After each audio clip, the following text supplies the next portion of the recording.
Cette nuit, à minuit pile, un événement extraordinaire va se produire, imaginez, au moment précis où les cloches de l'église vibreront, annonçant l'aube de 2026. Les portes du purgatoire, ce lieu d'attente et de purification, vont s'entr'ouvrir, très légèrement. Et si vous suivez scrupuleusement les enseignements sacrés de Padre Pio, ce guide spirituel vénéré, vous aurez la possibilité, l'incroyable opportunité de libérer une âme, cette nuit même. Mais soyez avertis, ce rituel, cette cérémonie solennelle, exige une préparation minutieuse, rigoureuse, une liste, un feu et surtout une foi inébranlable.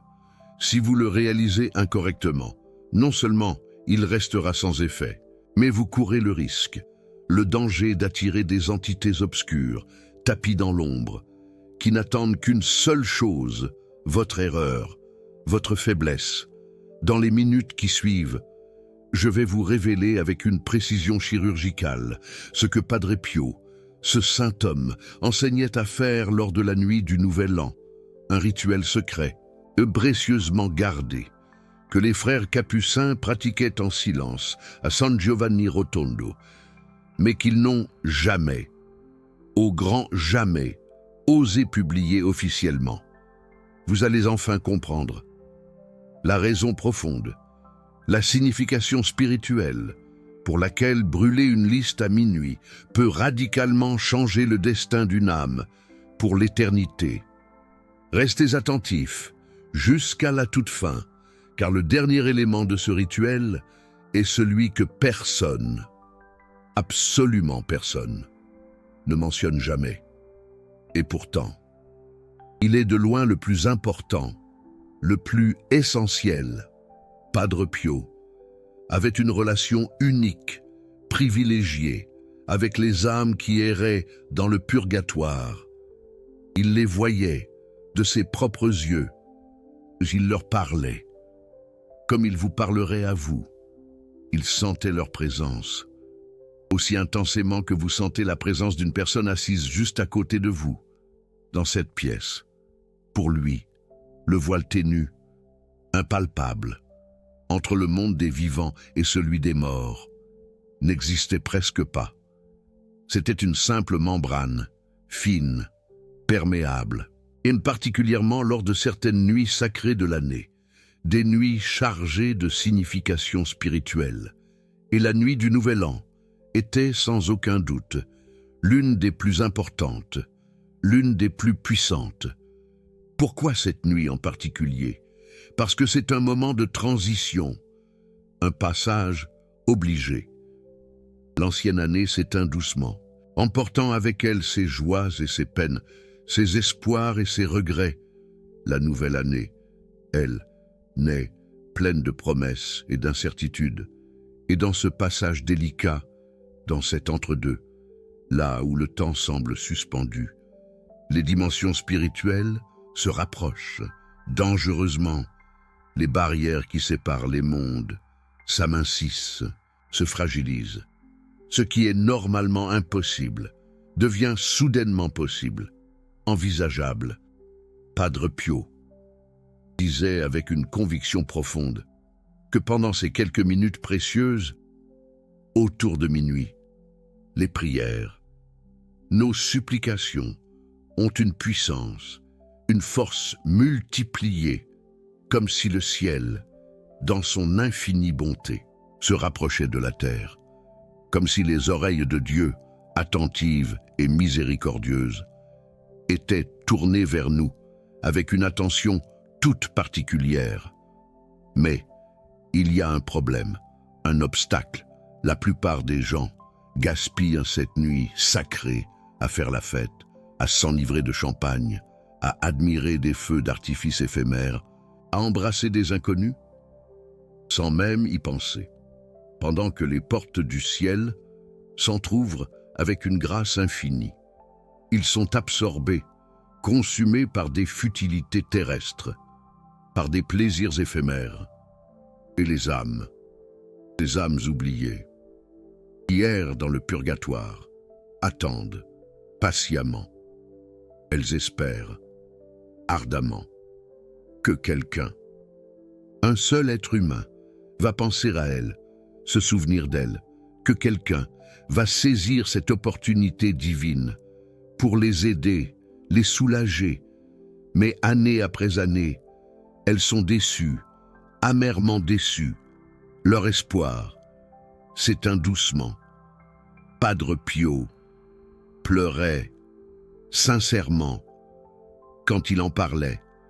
Son cœur saignait pour ces âmes en souffrance. Ces âmes souffrent atrocement, pas de la même manière que nous souffrons sur cette terre matérielle.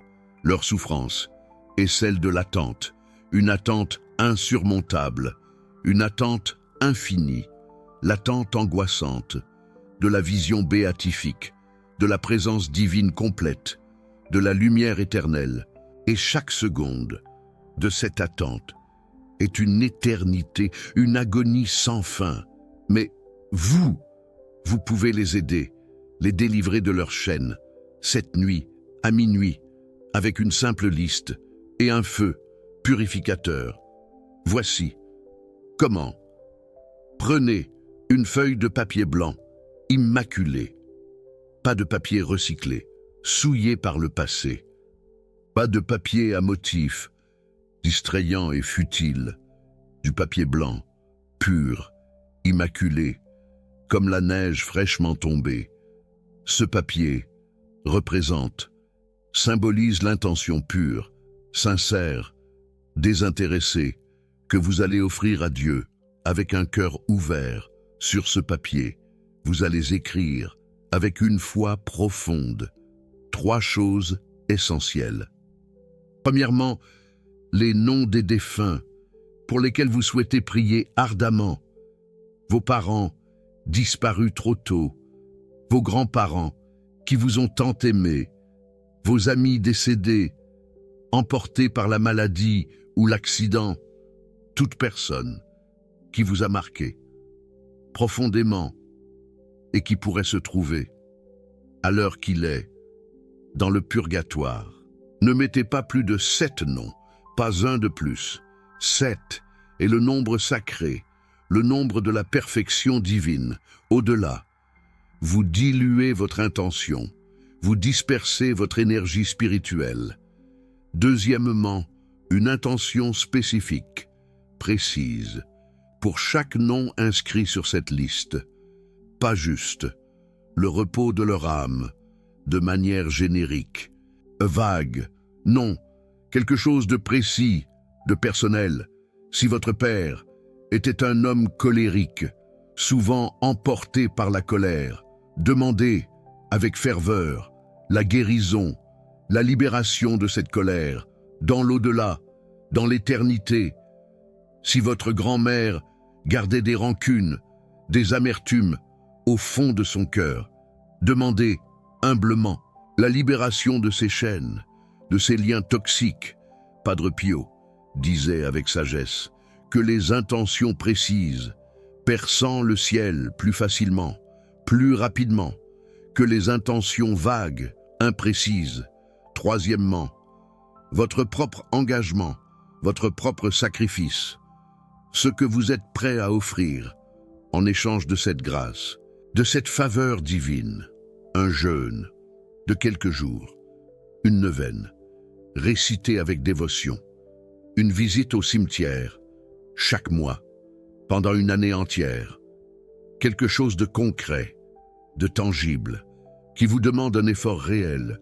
Les âmes ont besoin de savoir que vous êtes sérieux, que votre démarche est sincère et désintéressée. Une fois cette liste écrite, avec soin, pliez le papier 3 fois, une fois pour le Père Tout-Puissant, une fois pour le Fils Rédempteur, une fois pour le Saint-Esprit Consolateur. Chaque pli est une prière en soi, une offrande silencieuse. Maintenant, la partie cruciale, la partie décisive, à minuit. Pas une minute avant, ce serait prématuré, pas une minute après, ce serait trop tard. Vous allez allumer une bougie bénite par un prêtre. Si vous n'avez pas de bougie bénite, sous la main, une bougie blanche simple peut faire l'affaire. Mais son efficacité sera moindre, considérablement moindre. Padre Pio insistait lourdement sur l'importance des objets bénis, porteurs de la grâce divine. Tenez, votre liste pliée dans la main gauche. Pourquoi la gauche? Parce que c'est la main du cœur, le siège des émotions, la main qui reçoit, humblement, les grâces et les bénédictions. Avec votre main droite, approchez délicatement la liste de la flamme vacillante, de la bougie, mais ne la brûlez pas encore, pas tout de suite. D'abord, récitez, avec une foi ardente, cette prière exacte que Padre Pio enseignait lui-même. Seigneur Jésus-Christ, en cette nuit, où une année meurt et une autre naît, je te présente ces âmes qui souffrent dans l'attente de ta face, dans l'obscurité du purgatoire, par le feu purificateur de ton amour infini. Libère-les de leurs chaînes, de leurs souffrances. Que cette liste qui se consume soit le symbole tangible de leur libération imminente. Que la fumée qui s'élève vers le ciel porte mes prières ferventes jusqu'à ton trône de gloire. Au nom du Père, du Fils et du Saint-Esprit. Amen. Maintenant, allumez la liste, sans hésitation. Regardez-la, brûler entièrement, se consumer jusqu'à la dernière étincelle. Ne la lâchez pas, sous aucun prétexte. Avant qu'elle ne soit complètement consumée, réduite en cendres. Si une partie de la liste tombe, avant d'être brûlée, ramassez-la immédiatement et recommencez sans vous décourager. Toute la liste, toute doit brûler intégralement. Toutes les intentions doivent monter vers le ciel, comme un parfum agréable à Dieu. Padre Pio disait avec conviction que la fumée de ce rituel était visible depuis le purgatoire par les âmes en peine, que les âmes pour lesquelles vous priez avec tant de ferveur voient cette fumée monter vers elles comme un signal d'espoir, comme une main tendue vers elles dans les ténèbres. Mais attention, soyez vigilants, le rituel ne s'arrête pas là, ne vous y trompez pas. Une fois la liste brûlée, entièrement consumée, vous devez garder précieusement les cendres. Ne les jetez surtout pas à la poubelle. Ces cendres sont sacrées désormais. Elles contiennent l'essence, la quintessence de votre prière, de votre offrande. Le lendemain, 1er janvier, à l'aube, lorsque le soleil pointera à l'horizon, vous allez porter ces cendres dans un lieu sacré, un lieu de prière, une église, où résonnent encore les chants sacrés, un cimetière, où reposent les corps de nos défunts, un sanctuaire, dédié à la Vierge Marie. Et là, vous les disperserez avec respect, en récitant le De Profundis, le psaume 130, avec une voix claire et audible, des profondeurs. Je crie vers toi, Seigneur, Seigneur, écoute ma voix, que tes oreilles soient attentives au cri de ma prière. Ce psaume est la voix des âmes du purgatoire, leur lamentation silencieuse, en le récitant, pendant que vous dispersez les cendres, vous leur prêtez votre voix. Vous devenez leur intermédiaire, leur avocat, devant le tribunal divin. Padre Pio pratiquait ce rituel chaque année, sans exception, à San Giovanni Rotondo. Les frères qui vivaient avec lui rapportent qu'il passait la nuit du Nouvel An en prière, solitaire, dans sa cellule. Personne ne savait exactement ce qu'il faisait en secret. Mais le matin du 1er janvier, il trouvait parfois des traces de cendres sur le sol de sa chambre, comme un témoignage silencieux de son œuvre. Un frère courageux, Fra Modestino, a osé lui demander, une fois, avec une certaine appréhension, « Padre, qu'est-ce que vous brûlez, la nuit du Nouvel An? Quel est ce secret ?» Padre Pio a répondu, avec son regard perçant, qui semblait lire dans l'âme, « Je brûle les chaînes des âmes. Chaque année, des dizaines d'âmes sont libérées grâce à ce feu. C'est un fait. Mais si plus de fidèles, comme vous, réalisaient ce rituel, des milliers, des dizaines de milliers pourraient être sauvés. En une seule nuit, imaginez l'impact, la puissance. Fra Modestino, ce frère capucin proche de Padre Pio, n'a jamais oublié ces paroles, gravées dans son cœur.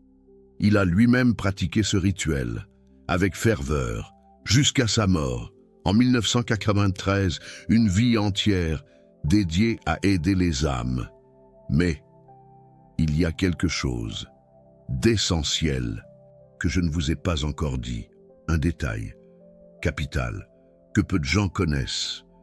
Ce rituel possède un effet secondaire, inattendu, un effet que Padre Pio mentionnait rarement, avec une humilité touchante, mais qui est peut-être encore plus important que la libération des âmes elles-mêmes. Quand vous faites ce rituel, avec un cœur sincère, avec une foi profonde, vous recevez quelque chose en retour, un don, une grâce. Les âmes que vous aidez à libérer ne vous oublient pas, jamais, une fois au ciel, baignées dans la lumière divine. Elles deviennent vos intercesseurs, vos protecteurs, vos alliés dans le monde spirituel. Un soutien indéfectible. Padre Pio disait avec conviction que les âmes, libérées du purgatoire par nos prières, deviennent nos anges gardiens, supplémentaires. Elles veillent sur nous, jour et nuit. Elles nous avertissent des dangers, subtilement. Elles intercèdent pour nous, auprès de Dieu, avec une force infinie.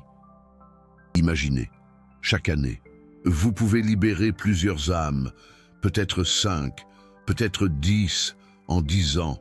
Vous aurez une armée d'intercesseurs au ciel, une armée qui prie pour vous, qui vous protège, des épreuves qui préparent votre place dans l'éternité. C'est une perspective magnifique. C'est un investissement spirituel dont les dividendes sont infinis, bien plus précieux que tous les trésors de ce monde. Mais pourquoi l'Église officielle ne parle-t-elle pas de ce rituel? Pourquoi ce silence assourdissant? C'est une question que beaucoup se posent, légitimement, et la réponse est complexe, nuancée. L'Église a toujours été prudente avec les rituels qui ne sont pas codifiés dans la liturgie officielle, dans les textes sacrés. Elle craint les dérives, les superstitions, les interprétations erronées, les excès de zèle. Et cette prudence est souvent justifiée, compréhensible. Mais parfois, cette prudence devient un obstacle, un frein. Elle empêche les fidèles d'accéder à des pratiques authentiquement spirituelles, des pratiques transmises de génération en génération par des saints, des mystiques, des visionnaires, mais jamais officiellement approuvées par les autorités ecclésiastiques. Padre Pio lui-même a souvent été en tension avec la hiérarchie ecclésiastique. Il a souffert de l'incompréhension, du jugement. Pendant 10 longues années, il a été interdit de célébrer la messe en public, interdit de confesser les pénitents, interdit de communiquer avec les fidèles. Le Vatican suspectait que ces stigmates étaient faux, que ces miracles étaient des illusions, que sa popularité était dangereuse, une menace pour l'ordre établi. Et pourtant, malgré toutes ces épreuves. Il a été canonisé en 2002 par Jean-Paul II. L'homme que l'Église avait persécuté est devenu l'un de ses plus grands saints, un modèle de foi, de piété, de charité.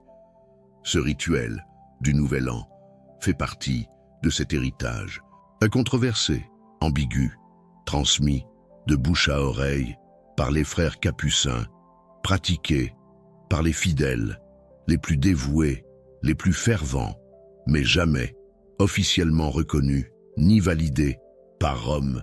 Cela ne le rend pas moins efficace, moins puissant, moins réel.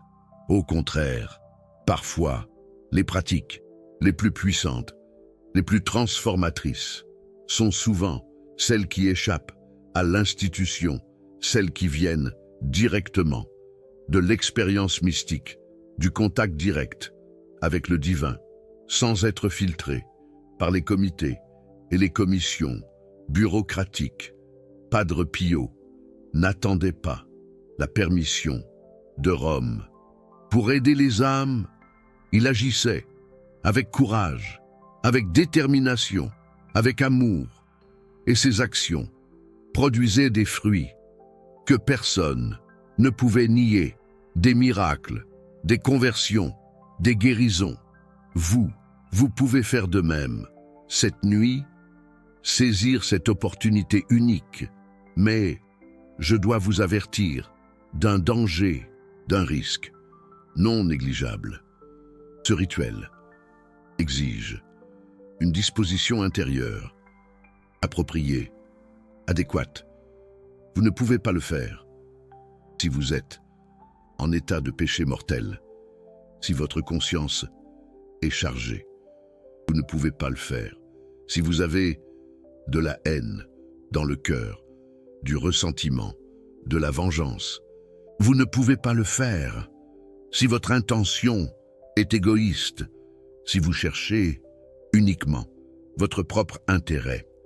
Si vous faites ce rituel dans un mauvais état spirituel, non seulement il ne fonctionnera pas, il restera sans effet, mais il pourrait se retourner contre vous, avoir des conséquences néfastes. Padre Pio était catégorique sur ce point, intransigeant. Le feu purifie, disait-il, avec gravité, mais il peut aussi brûler, consumer. Si votre âme n'est pas prête, si elle est souillée, ne jouez pas avec le feu sacré. Ne prenez pas ce risque inconsidéré. Avant de faire ce rituel, allez vous confesser auprès d'un prêtre. Recevez l'absolution, vos péchés. Purifiez votre âme. Réconciliez-vous avec ceux que vous avez offensés, que vous avez blessés. Pardonnez à ceux qui vous ont offensés, qui vous ont fait du mal. Libérez-vous du poids, du passé. Mettez votre âme en ordre avant d'agir.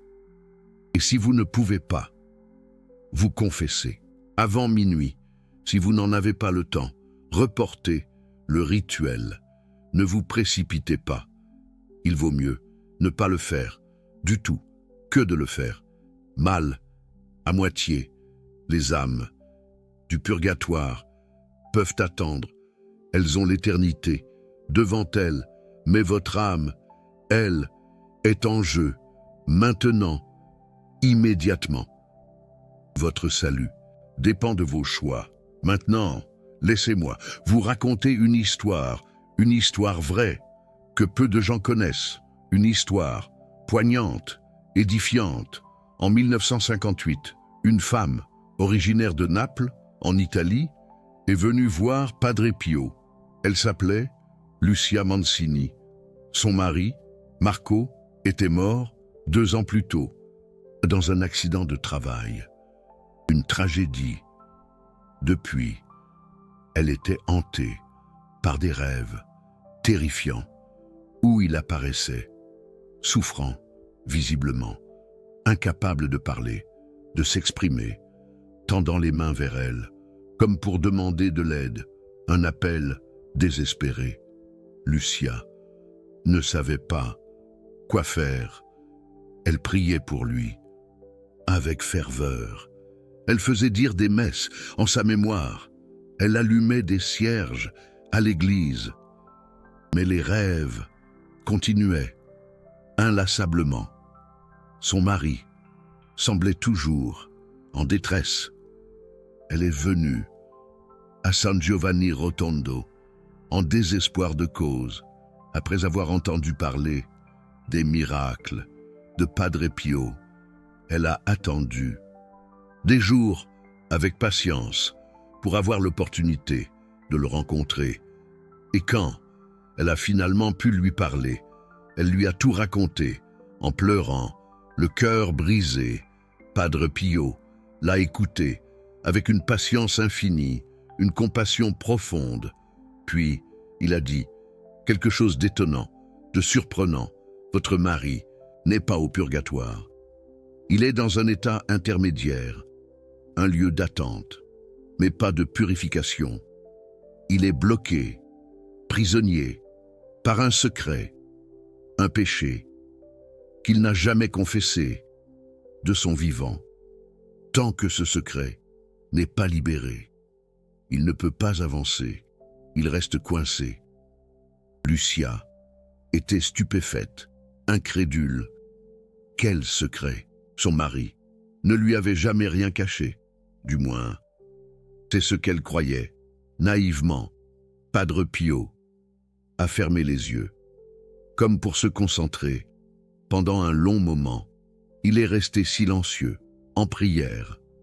Puis il a dit, d'une voix douce, mais ferme, « Votre mari a causé la mort d'un homme quand il était jeune. Un accident, involontaire. Mais il ne l'a jamais dit, à personne. La culpabilité l'a rongé toute sa vie. Il a vécu avec ce fardeau. Et maintenant, cette culpabilité le retient, l'empêche d'accéder à la lumière. » Lucia était choquée, anéantie. Elle n'avait jamais rien soupçonné.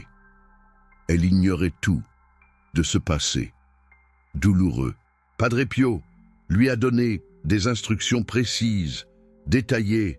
Elle devait écrire sur un papier le nom de son mari, le péché qu'il avait commis, et une prière de pardon sincère.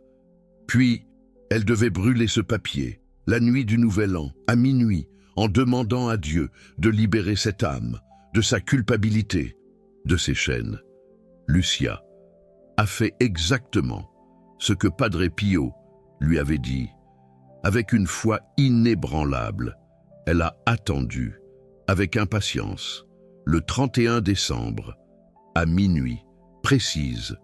Elle a brûlé le papier en priant, avec toute la ferveur de son cœur, une prière venue des profondeurs de son être. Cette nuit-là, son mari lui est apparu, en rêve, pour la dernière fois. Mais cette fois, il ne souffrait pas, il souriait, d'un sourire, radieux, apaisé. Il a dit simplement « Merci Lucia », du fond du cœur, et il a disparu dans une lumière dorée, éblouissante. Elle ne l'a plus jamais revu en rêve. Après cela, la paix était revenue.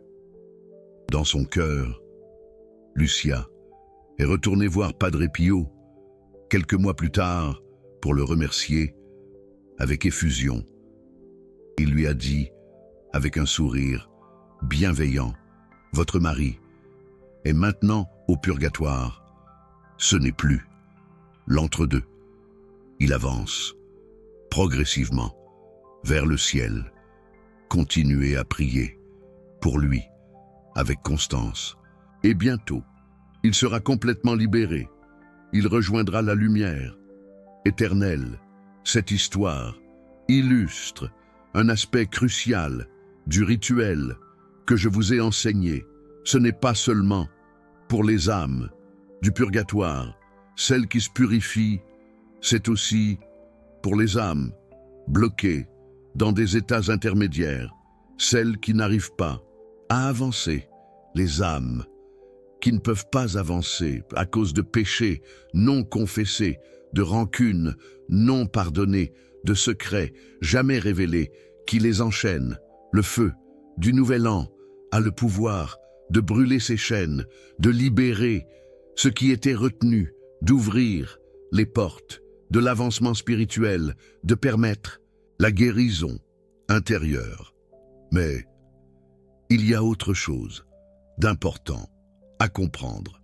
Padre Pio enseignait que ce rituel a un effet sur les vivants aussi, sur ceux qui le pratiquent avec un cœur pur et une intention sincère, pas seulement sur les morts. Quand vous brûlez une liste avec des intentions sincères, vous libérez aussi quelque chose en vous. Vous libérez votre attachement à ces défunts, non pas que vous les oubliez, non, mais vous les confiez à Dieu. Vous acceptez de les laisser partir vers leur destinée éternelle. Beaucoup de gens restent attachés à leur mort d'une manière malsaine.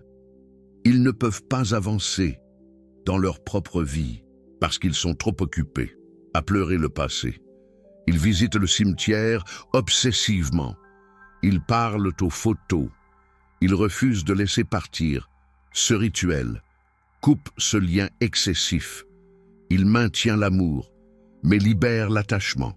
Il transforme le deuil en prière, la douleur en intercession. Padre Pio disait que les morts n'ont pas besoin de nos larmes. Ils ont besoin de nos prières. Les larmes nous soulagent nous, mais ne les aident pas eux. Les prières, au contraire, leur donnent l'énergie spirituelle dont ils ont besoin pour avancer. Le rituel du feu transforme votre douleur en quelque chose d'utile, en quelque chose qui a un effet réel dans le monde spirituel. C'est pour cela que je vous encourage à le faire cette nuit. Mais attendez, il y a encore quelque chose d'important que je dois vous révéler. Le choix des noms sur votre liste n'est pas anodin. Padre Pio donnait des conseils précis sur qui inclure et qui ne pas inclure. Premièrement, n'incluez pas les personnes dont vous êtes certain qu'elles sont au ciel, les saints canonisés, évidemment, mais aussi les enfants morts avant l'âge de raison, les personnes qui ont vécu une vie de sainteté évidente. Ces âmes n'ont pas besoin de ce rituel. Votre intention serait gaspillée. Deuxièmement, n'incluez pas les personnes dont vous avez de bonnes raisons de croire qu'elles sont en enfer. Padre Pio était très clair sur ce point. Certaines âmes ont choisi leur destinée. Elles ont rejeté Dieu de manière définitive. Aucune prière ne peut les atteindre. Prier pour elles, c'est prier dans le vide. Comment savoir si quelqu'un est en enfer? Padre Pio disait qu'on ne peut jamais en être absolument certain. Seul Dieu connaît le jugement final, mais certains signes peuvent indiquer une destinée sombre, une vie entièrement consacrée au mal, un refus obstiné de tout repentir, une mort dans le blasphème. Si vous avez des doutes, priez quand même. Dieu saura quoi faire de votre prière. Si l'âme est au purgatoire, elle sera aidée. Si elle est au ciel, votre prière sera redirigée vers une autre âme qui en a besoin. Si elle est en enfer, votre intention vous reviendra. Sous forme de grâce, vous ne pouvez pas perdre en priant pour les morts. C'est un investissement, sans risque. Troisièmement, et c'est le plus important, incluez au moins une âme que vous ne connaissez pas personnellement. Padre Pio insistait beaucoup sur ce point. Ne priez pas seulement pour vos proches, priez aussi pour les âmes oubliées, celles qui n'ont personne pour prier pour elles, celles dont les familles les ont abandonnées, ou celles qui sont mortes seules, sans sacrement, sans adieu. Ces âmes sont les plus souffrantes au purgatoire, non pas parce que leurs péchés étaient pires, mais parce que personne ne les aide. Elles voient les autres âmes recevoir des grâces, des messes, des prières, et elles, rien. Sur votre liste, laissez un espace pour une âme inconnue. Écrivez simplement, pour l'âme la plus oubliée, du purgatoire.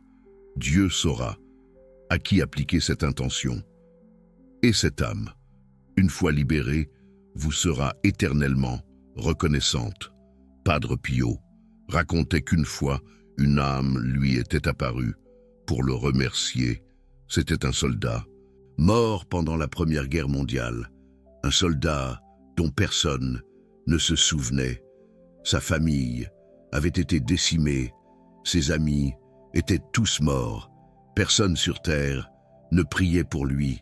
Pendant des décennies, il était resté au purgatoire, seul, oublié. Et puis un jour, quelqu'un avait prié. Pour les âmes oubliées, cette prière lui était parvenue et elle l'avait libéré. L'âme du soldat était venue remercier Padre Pio, même si ce n'était pas lui qui avait prié.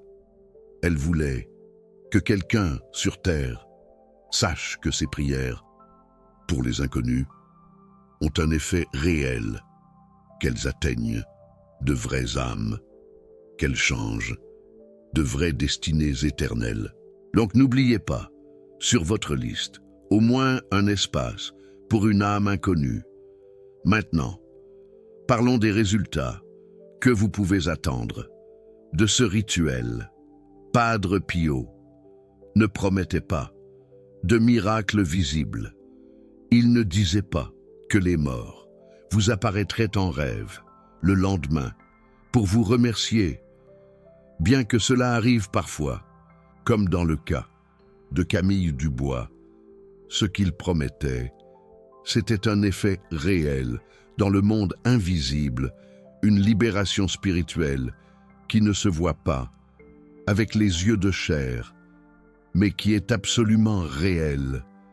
Vous ne verrez peut-être rien, vous ne sentirez peut-être rien, mais quelque chose aura changé. Dans les cieux, une transaction aura eu lieu, des chaînes auront été brisées, des portes auront été ouvertes, et parfois, des signes vous seront donnés. Padre Pio parlait de signes subtils que les âmes libérées peuvent envoyer, un parfum de rose ou de fleurs, sans source apparente, un sentiment soudain de paix après des mois de troubles, un rêve où le défunt apparaît souriant, en bonne santé, ce lumineux. Ces signes ne sont pas garantis. Dieu les donne à sa discrétion. Mais si vous en recevez un, sachez que votre prière a été entendue, que l'âme pour laquelle vous avez prié avance vers la lumière. Mais le signe le plus important n'est pas externe, il est interne. Après avoir fait ce rituel correctement, vous ressentirez une légèreté dans votre cœur, un soulagement que vous ne pouvez pas expliquer, comme si un poids avait été levé de vos épaules. C'est le signe que quelque chose s'est passé, que votre prière a traversé les dimensions, qu'elle a atteint sa destination. Padre Pio disait que cette légèreté est en fait la gratitude des âmes libérées. Elles ne peuvent pas vous parler directement, mais elles peuvent vous transmettre une émotion, un sentiment de paix et de reconnaissance. Si vous ressentez cela après le rituel, remerciez Dieu et continuez à prier pour les âmes tout au long de l'année. Maintenant, je veux aborder une question que certains d'entre vous se posent peut-être. Est-ce que ce rituel est superstitieux? Est-ce que c'est de la magie? Est-ce que c'est compatible avec la foi catholique? La réponse est claire. Ce n'est pas de la magie. Ce n'est pas de la superstition. C'est une forme de prière sacramentale. La différence entre la magie et le rituel chrétien est fondamentale. La magie prétend manipuler des forces spirituelles par des formules et des gestes. Le rituel chrétien invoque la grâce de Dieu à travers des symboles et des prières. Dans la magie, l'efficacité vient de la formule elle-même. Dans le rituel chrétien, l'efficacité vient de Dieu, qui répond à la prière. Le geste de brûler la liste n'a pas de pouvoir en soi. C'est un symbole, une manière de concrétiser votre intention, une façon de rendre visible ce qui est invisible. L'Église utilise de nombreux rituels symboliques. L'aspersion d'eau bénite, l'imposition des cendres le mercredi, la génuflexion devant le Saint-Sacrement. Tous ces gestes sont des symboles qui accompagnent la prière, pas des formules magiques. Le rituel du feu du Nouvel An est de la même nature. C'est une prière incarnée dans un geste. Et comme toute prière, son efficacité dépend de la grâce de Dieu et de la sincérité de votre cœur, de votre sincérité. Padre Pio n'était pas un magicien, c'était un saint, un homme qui vivait en communion constante avec Dieu. Ces rituels n'étaient pas des techniques occultes, c'étaient des prières profondes, exprimées à travers des symboles puissants. Vous pouvez pratiquer ce rituel en toute conscience catholique. Vous n'offensez pas Dieu. Vous ne tombez pas dans la superstition. Vous priez simplement, d'une manière différente, mais tout aussi valide. Je veux maintenant vous parler d'un aspect que beaucoup ignorent. Les objets que vous pouvez placer à côté de la liste pendant le rituel. Padre Pio recommandait de poser certains objets bénis près de la bougie. Pendant que la liste brûle, ces objets amplifient la puissance de la prière. Un chapelet, de préférence, celui que vous utilisez quotidiennement. Ce chapelet porte l'empreinte de vos prières passées. Il devient un conducteur d'énergie spirituelle, un véritable lien, une médaille de Saint Benoît. Cette médaille a un pouvoir de protection, reconnu par l'Église. Elle éloigne les forces obscures qui pourraient tenter d'interférer avec votre rituel. Elle est un rempart, une protection infaillible de l'eau bénite. Avant de commencer, aspergez quelques gouttes sur votre liste. L'eau bénite purifie et consacre. Elle apporte la grâce divine. Une image de Padre Pio, pas obligatoire, mais utile. Elle vous rappelle que vous faites ce que le Saint lui-même faisait. Elle crée un lien spirituel avec lui, une connexion invisible, mais puissante. Ces objets ne sont pas magiques, ils sont sacramentaux. Ils ont été bénis par un prêtre et portent la grâce de l'Église. Les utiliser pendant le rituel, c'est s'inscrire dans la tradition catholique authentique, c'est se connecter à une force ancestrale. Padre Pio lui-même portait toujours une médaille de la Vierge Marie. Il ne faisait jamais rien sans elle. Suivez son exemple, imitez-le. Ce que vous venez d'entendre est le type d'enseignement que l'Église officielle partage rarement. Padre Pio a été persécuté pendant des années pour avoir révélé ces vérités spirituelles. Chaque vidéo de cette chaîne représente des heures de recherche dans des témoignages de frères capucins et des récits de témoins oculaires que peu osent examiner. Le Super Thanks en dessous n'est pas simplement un soutien financier, c'est vous qui dites que ces enseignements doivent continuer à atteindre les âmes qui souffrent, que vous voulez faire partie de ceux qui maintiennent vivante la mission de Padre Pio, Quand vous cliquez sur ce cœur doré, vous devenez un soldat de la prière pour les âmes du purgatoire, un véritable allié. Chaque personne qui soutient rend possible que plus de vérité soit révélée, que la lumière se répande. Maintenant, laissez-moi vous donner la transformation pratique. Comment appliquer tout cela dans votre vie quotidienne? Au-delà de cette nuit, le rituel du Nouvel An est puissant, mais il n'est qu'un début. Padre Pio enseignait que la prière pour les âmes doit être quotidienne, pas annuelle. Chaque jour, à 15 heures, l'heure de la miséricorde divine.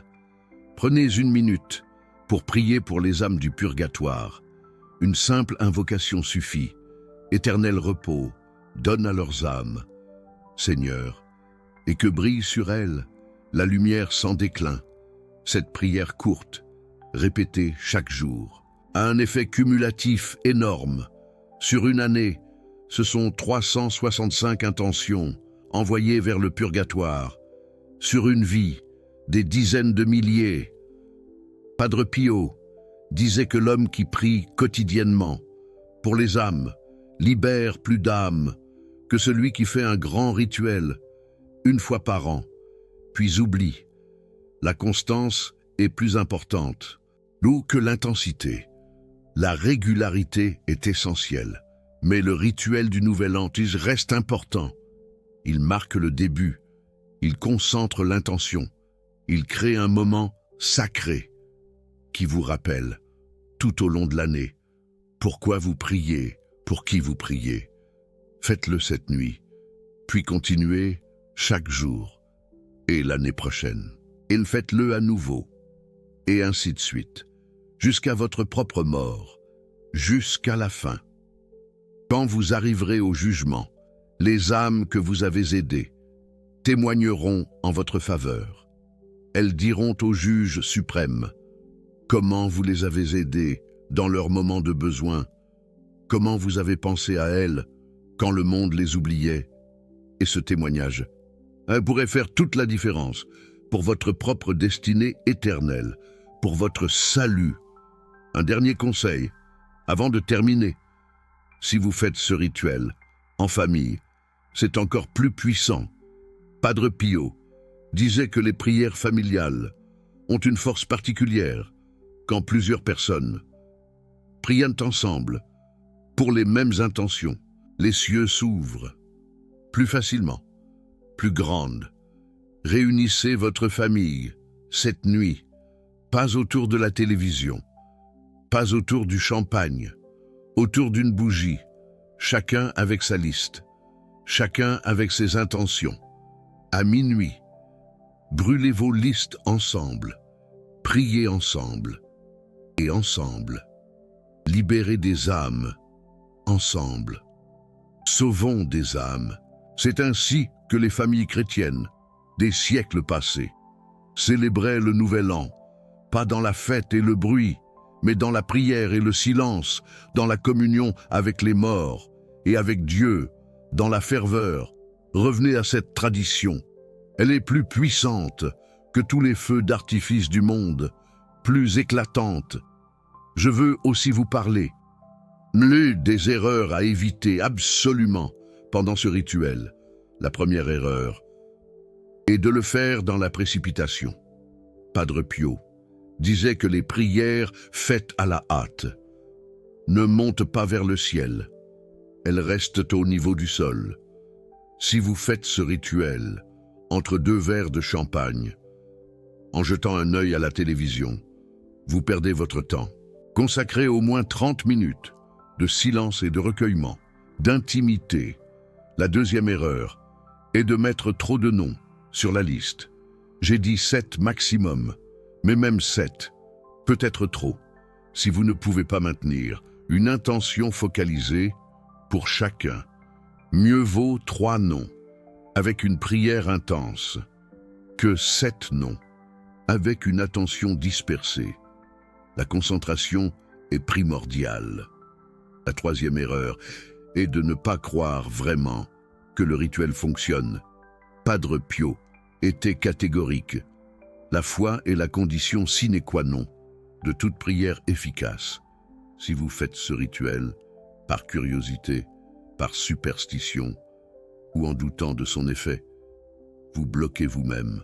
Les grâces que Dieu voudrait donner, vous fermez la porte. La quatrième erreur est de le faire une seule fois et d'oublier ensuite. Ce rituel doit être le début d'une relation continue avec les âmes du purgatoire, pas un acte isolé. Si vous les aidez cette nuit, puis les ignorez le reste de l'année, vous envoyez un message ambigu au monde spirituel. La cinquième erreur, et elle est cruciale, c'est de ne pas honorer les engagements que vous avez écrits, noir sur blanc, sur votre liste. Si vous promettez un jeûne solennel et que finalement, vous ne le faites pas, si vous promettez des visites régulières au cimetière pour honorer la mémoire des défunts et que vous n'y allez jamais, vous créez, sans le savoir, une dette spirituelle lourde, accablante. Les âmes, ces âmes en peine, ont compté sur vous.